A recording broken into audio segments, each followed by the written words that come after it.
ડેડિયાપાડા ધારાસભ્ય ચૈતર વસાવાની ધરપકડ બાદ સમર્થકોના દેખાવો, પોલીસ ઉપર ભાજપ પ્રેરિત કાર્યવાહીના આરોપ વચ્ચે કોર્ટમાં રજૂ કરતા કોર્ટે રિમાન્ડ નામંજૂર કર્યા.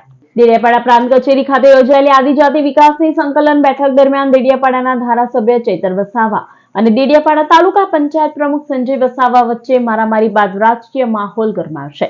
ડેડિયાપાડા તાલુકા પંચાયત પ્રમુખ સંજય વસાવાએ ધારાસભ્ય ચૈતર વસાવા ઉપર મોબાઈલ ફોન અને કાચનો ગ્લાસ ફેંકવા, લાફા ઝીંકવા અને મારી નાખવાની ધમકી આપવાના ગંભીર આક્ષેપ કર્યા છે, જેના પગલે પોલીસ ફરિયાદ નોંધાઈ અને ત્યારબાદ રાજકીય ડ્રામા વચ્ચે ચૈતર વસાવાની ધરપકડ કરાઈ હતી. ચૈતર વસાવાને પોલીસ સ્ટેશનમાંથી રાજપીપળા લઈ જવામાં આવતા ધક્કામુક્કી સર્જાઈ હતી. તેમના સમર્થકો ગાડી આગળ આવી ગયા હતા. કેટલાક સમર્થકો પોલીસ ગાડી ઉપર ચડી ગયા હતા. રાજપીપળા એલસીબી પોલીસ સ્ટેશન બહાર સમર્થકો અને પોલીસ વચ્ચે મોડી રાત સુધી ઘર્ષણ જોવા મળ્યું હતું.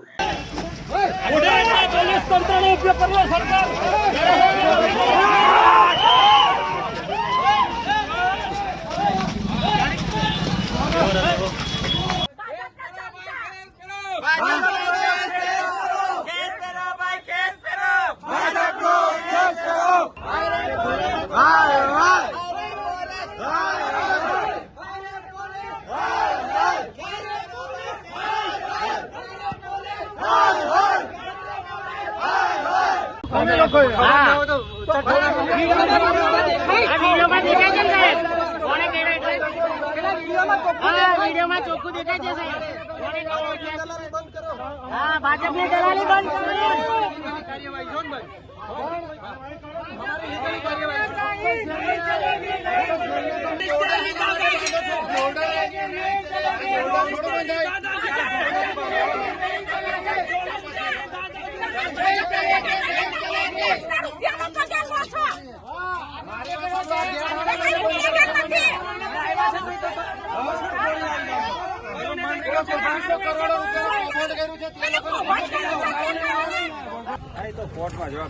જગ્યા જાહેર છે ને,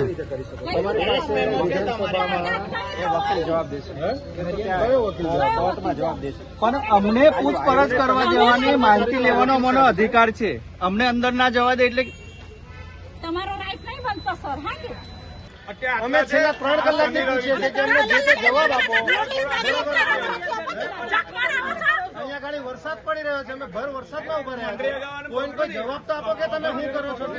જવાબ અપાતા નથી. લોકોને તમે ધોબેડો છો. અહીંયા કૌભાંડીઓ છે, તેમને કેમ નહીં પકડવા જતા? ધારાસભ્ય કઈ ગાડી એફઆઈઆર લખાવે તે લોકોને બી તો તમે ડિસાઈડ નહીં કરો કે કોણ છે. એ અમને ડિસાઈડ નહીં કરો. અમને પૂછવાનો હક છે કે નથી? અમને પૂછવાનો હક છે કે નહીં? અમારા ધારાસભ્યને તમે લઈ આવ્યો, અમને પૂછવાનો હક છે કે નહીં? બીજેપીના આકાઓને તો લઈ આવો. કોણ વળ્યું છે? કોણ વળ્યું છે? અમારા ધારાસભ્ય છે. અમારા ધારાસભ્ય છે.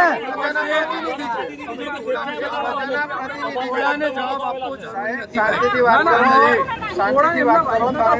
બરાબર, એટલે ઓકાતમાં એટલે શાંતિ. મનસુખ વસાવાએ પણ આ મામલે નિવેદન આપ્યું હતું. તેમણે કહ્યું હતું કે ચૈતર વસાવા ધારાસભ્ય છે, તેમને આવું કૃત્ય કરવું શોભતું નથી. આજે ધારાસભ્યને કોર્ટમાં રજૂ કરવાની પ્રક્રિયા હાથ ધરાઈ હતી. વિસાવદરના ધારાસભ્યને જાણીતા વકીલ ગોપાલ ઇટાલિયા સાથી ધારાસભ્યની પડખે રહેવા રાજપીપળા રવાના થયા હતા, જેમને પણ પોલીસે અટકાવ્યા હતા. બીજી તરફ નર્મદા પોલીસે 5 દિવસના ચૈતર વસાવાના રિમાન્ડની કરેલી માંગણી કોર્ટે નામંજૂર કરી હતી. આ તો બધું ભાઈ સાહેબ બધું હદ થઈ ગયું તમારી. નહીં તો ગાડીઓ આડી મૂકો તમે ભાઈ. સરકાર બદલાય પછી તમે શા માટે જવાબ આપશો બધા? આટલી બધી વસ્તુ યોગ્ય નથી. હું કઈ આરોપી નથી, જનતાનો પ્રતિનિધિ. તમને અંદર નહીં આવવા તો જાળી બાર ઉભો રાખ્યો છે એટલે શું મતલબ છે આ પ્રત્યે? આનો મતલબ શું છે ભાઈ? મતલબ શું છે? આમ તમે મને આડી અહીં જાળી રાખી છે એનો મતલબ શું છે? હું ચોરી કરવા આવ્યો છું? આજની વાત કરો, ગઈકાલ છોડી. હું શું એમ નહીં, હું શું આલતુ ફાલતુ તો અંદર શું કઈ લૂંટ કરવા આવ્યા બધા? તપાસ તો તમારી કરો ને. મનરેગા કૌભાંડ કર્યું એને કેટલા ભાજપના નેતા પૈસા ખાધા એને તો વિધવા દાખવાનું શું થયું?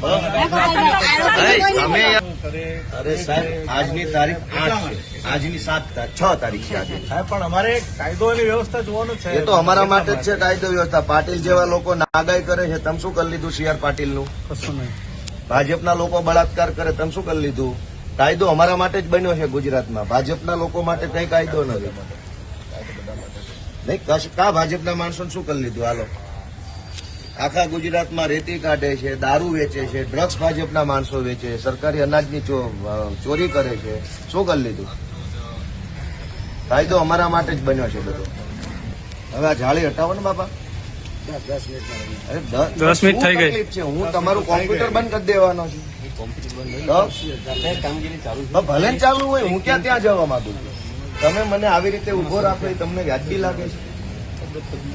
તમે મને અહીંયા ઉભો રાખો છો, વ્યાજબી લાગે છે? અમે શું અહીં ચોરી કરવા આવ્યા છીએ? હા, પરિસ્થિતિ અમે જાણીએ છીએ કે અમે બધા ચૂંટણી જીતવા લાગ્યા એટલે ભાજપને પેટમાં બળે છે. એ પરિસ્થિતિ ઉભી થઈ છે. તમને હાથો બનાવે છે. ચૈતર વસાવા કેમ ચૂંટણી જીત્યો, ગોપાલ ઇટાલિયા કેમ જીત્યો, એ પરિસ્થિતિ ઉભી થઈ. અત્યાર સુધી બધી એક તરફી એ તો અમને બધી ખબર છે ભાઈ. મેં નોકરી કરી છે ને હું ક્યાં અજાણ્યો માણસ છું? મેં યુનિફોર્મ પહેર્યો, અમે જાણીએ બધું. તમે આ વ્યાજબી છે? તમે મને અહીંયા ઉભો રાખો છો, આ જાળી આડી રાખીને, એ કેટલું યોગ્ય છે? ભાજપનો ધારાસભ્ય આવતો તમે આવું કરતા? ભાજપનો વોર્ડનો પ્રમુખ આવે તો તમે ચા પાણી પીવડાવતા એને? આવો સાહેબ એમ કે ભાજપના માણસ સારે આવું કરતા તમે? અમે આ ગુજરાતના માણસો નથી તો ક્યાં સાહેબ વહી ગયા? તમને હુકમ હશે એ સ્વીકારો. હું એડવોકેટ છું. નહીં, હું એડવોકેટ છું, યુનિફોર્મમાં છું.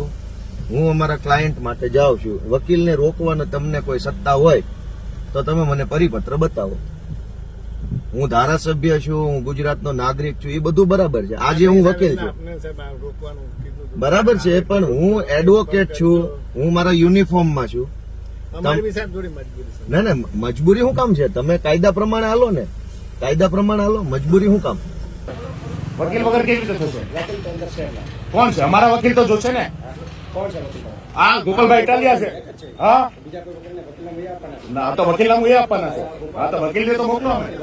હા, એડવોકેટને કોર્ટમાં આવતા રોકો છો તો કેમ દરવાજો જવા દો? એડવોકેટને કેવી રીતે? હા, તો એ જ જવાનું. એડવોકેટને કેમ રોકો છો? તમારે શું સત્તા છે વકીલને રોકો? તમે આખી કોર્ટને આવી રીતે એન્ટ્રી બંધ કરી દો એટલે કોર્ટને તમે કોર્ટમાં નહીં જવા દો તમે? એમ નહીં, તમે કાયદાનું માનો છો ભાજપનું? આ તો કાયદો એવું કહે છે સાહેબ. એડવોકેટને કોર્ટમાં આવતા કેમ રોકો છો? તમે રોકી જ રહ્યા છો અમને. અંદર પૂછી લે છે, અંદર પૂછી લે છે. અરે એ બાજુ ક્યાં જાવ છો? ભાઈ, ગેટ ખોલાવો, ગેટ ખોલાવો. એડવોકેટને કોર્ટમાં આવતા કેમ રોકો છો? એડવોકેટને કેમ રોકો છો? બધા મીડિયા મિત્રો આવશો.